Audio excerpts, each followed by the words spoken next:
I did it. I went out and did it. I bought one of these Mac Studios.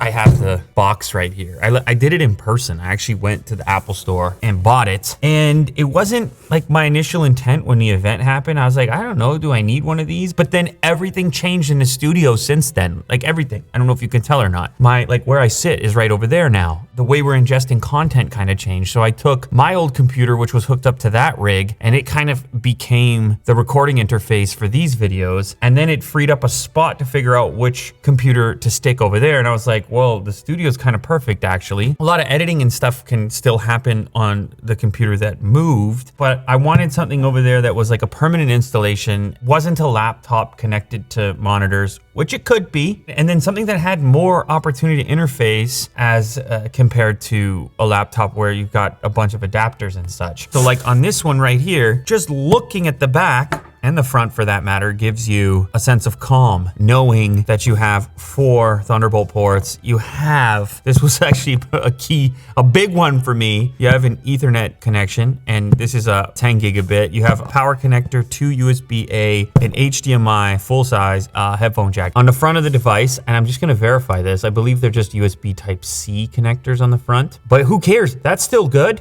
That's still good on the front. 2 USB-C ports up to 10 gigabits per second on the front. And of course you get an SD card slot. Where's the front? Look at this. So really that's the most exciting element to me. I know it seems strange because you're like, wait a minute, Lou, what about like M1 Max and Ultra and what spec did you decide on and all of that? Well, this might surprise you because in the past I've spent an absolute ungodly boatload of cash new Apple computers, including the Mac Pro that's sitting behind the camera. I didn't do that this time. I got the base model. I'll tell you why, because the way this computer is getting used over there, this is more than enough power what I'm gonna be using it for. I want something that's snappy, has fast storage. And what's been happening with these M1 chips in general, I've been using a MacBook Pro with the Max chip in it, with just the Pro chip in it, and it's still plenty fast. I've been using Mac Minis with just a regular M1. Even Mo right now is sitting back there and he's on the new M1 MacBook Air and he's loving life and he can use Final Cut Pro. So it's just like what they've been doing with processors has been such an advancement where even on these lower price points, you're able to get a tremendous performance improvement because of what Apple has been doing with their very own silicon. So anyways, let's go ahead and just do a quick little spec comparison for the one that I ended up purchasing. It may or may not be the sweet spot for you. It really depends. So you can see you can get it configured with the Max or the Ultra. The Ultra is very cool. You have the 2 chips stitched together. If I was using this system to chop and export videos on the regular, like every day or something, then maybe I could be motivated to spend a little bit more here. But I just honestly, it would be a waste for this particular computer, which is just spending a bunch of time in Photoshop and on the web, reading news, things like this, and just being constantly connected. And the reason I'm scrolling through this website right now is because look how they've just configured this scroll. Like how cool is this? Look at the way Apple does it. Up to 9 streams of 8K ProRes video playback. You see what I'm saying? 57 billion transistors, up to 11 trillion operations per second, support for up to 5 displays. Oh, that was another big thing. So you might be saying, well, if all you're doing is a little bit of work here and there and using this for browsing the web and such, why not a Mac Mini? And I do like the M1 Mac Mini a lot. But I also happen to have 2 6K displays there, and you simply can't drive them with a Mac Mini. So this is sort of the bare minimum in order to drive the displays that I want to drive, because I'm monitoring all the happenings in the world, because I'm constantly building the Lou Later show, which, by the way, we've been very consistent with recently, doing it live somewhere around noon, which ends up being 3 p.m. It doesn't matter, Mo's on the show, so go check it out if you haven't seen it yet. Up to 8 terabytes of storage at 7.4 gigabytes per second read speeds. This little unit, this little box in front of me kind of has everything I need. And and then there's one other thing I need to mention here. We may have a new Mac Pro coming out very shortly. That's the rumors with the upcoming event at WWDC. The sweet spot for many is going to be spending a little bit more money and just getting this 20-core Ultra model. But it's, it's twice the price. You got to know that you're going to put it to good use on a regular basis in order to justify it. Plus, these things are so back ordered, like 7 to 9 weeks on this model, and I just kind of needed this thing right now. So that's another incentive for picking up the stock model with the Max chip in it. That one, you can actually find it in stores, in your local Apple store if you look around. So just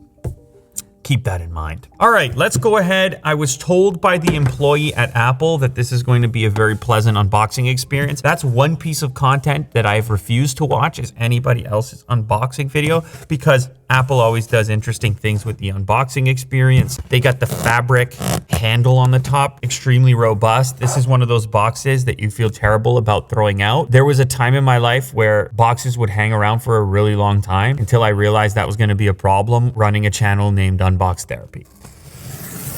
Woo! Yes, very smooth so far.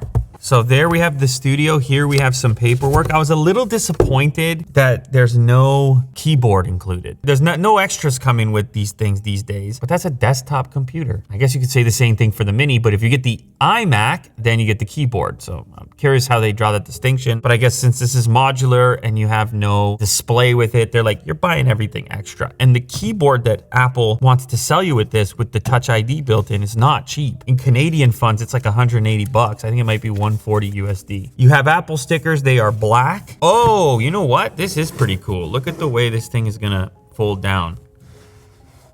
That's worth $2,000 on its own right there. That's $2,000. I paid $2,000 for that. Oh, it doesn't go all the way.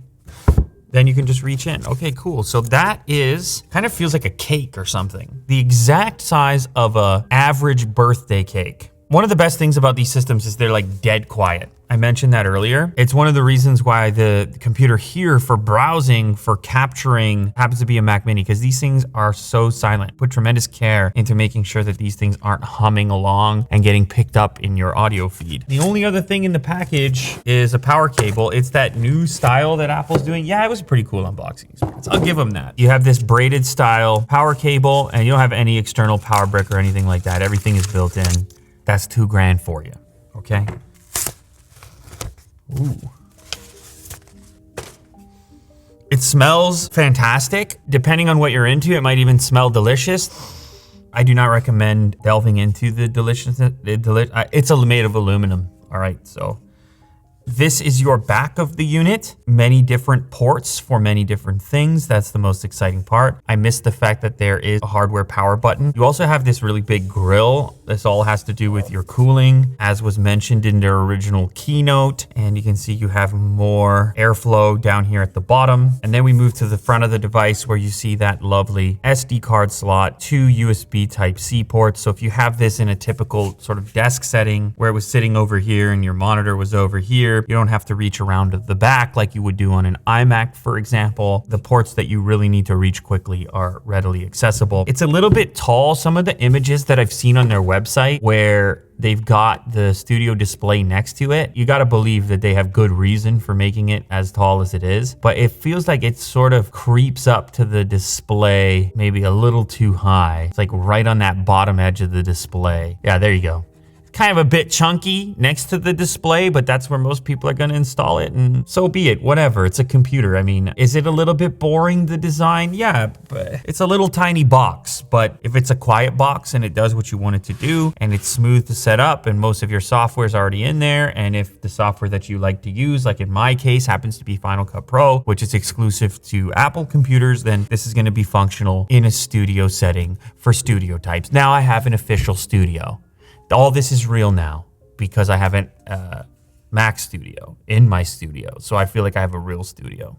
I was worried previously that maybe this wasn't a real studio, it was a fake studio. I promise you it's not a green screen. You can watch the previous video where I walked all the way from back there to prove to you that it was not a green screen. So we plug this in. I'm not gonna run any benchmarks or anything like that. There's plenty of incredible content doing those things. I know this thing in many cases will actually defeat, even though it's the base model, will defeat my old Mac Pro, even though those are two totally different price brackets, which you had to pay for that thing, which kind of goes to show you it's probably never the best investment to get like the full spec model. Maybe it makes you feel comfortable. Maybe you have the money. Maybe you're balling out of control. But if you pick the pre-configs from Apple, not only are you probably going to get a better bang for your buck and be more prepared when the next version comes out, what's going to happen is these models are going to be the easiest to sell as well because they're sort of ubiquitous. People will know them well. They'll be like, oh yeah, that's the model that was sold for $4,000, as opposed to when you get into these custom configs. Say I go to this $4,000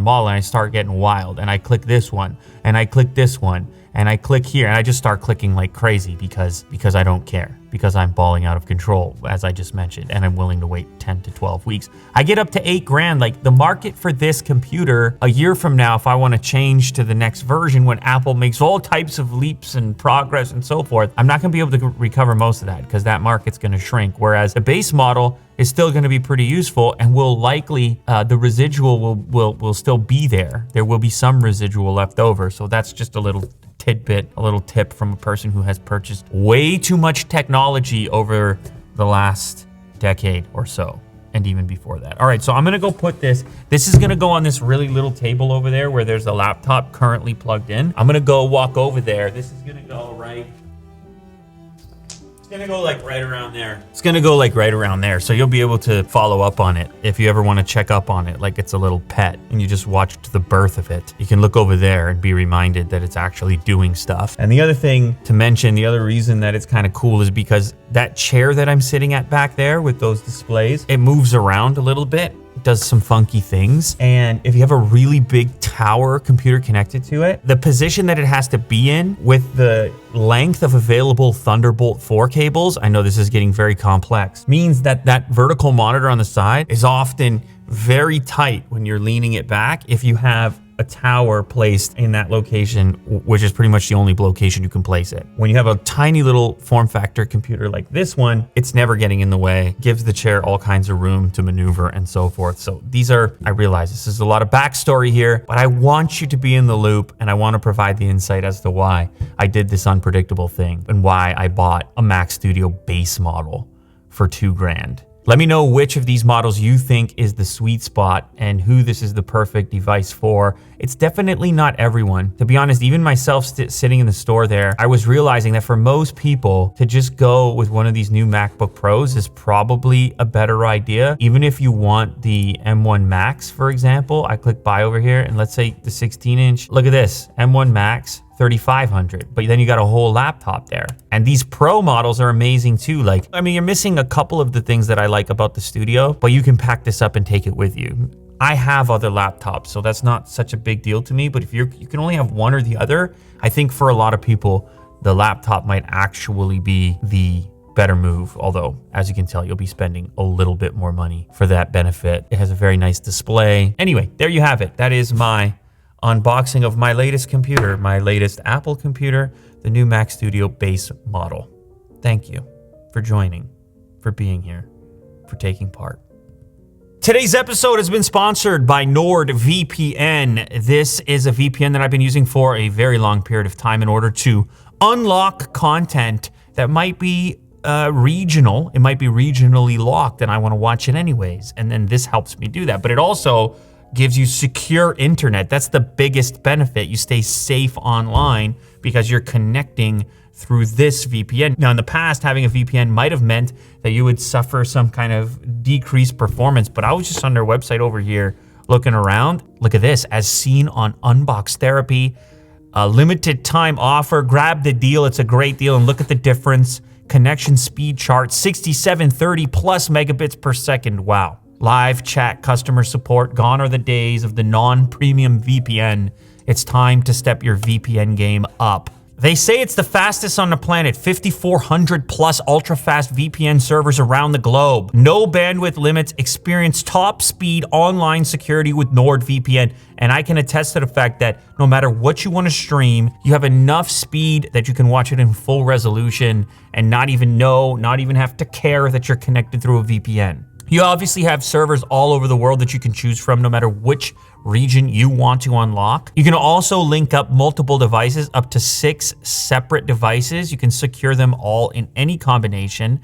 You can also install the VPN straight onto your router if you want to have other devices that connect to your network using the VPN. So you can get this on all your devices. Check out the highlights: Windows, Mac OS, Linux, Android, iOS, Chrome, Firefox, Edge, Android TV, and even more. Also want to mention, you now have a password manager called NordPass. You can securely store, organize, and access your passwords anywhere, generate complex passwords, sync across devices, store notes and credit cards, so it's all in one place, and you don't have to keep using the same password everywhere, which is obviously a security no-no. And then you've also got Nord Locker, which is file encryption with cloud storage, 10 gigabytes of private cloud storage, secure files via drag and drop, and you can back up your data automatically. So you can have all of your security products under one roof courtesy of Nord, and it's risk-free with a 30-day money-back guarantee. NordVPN.com/unboxtherapy, or click the link down in the description to get started.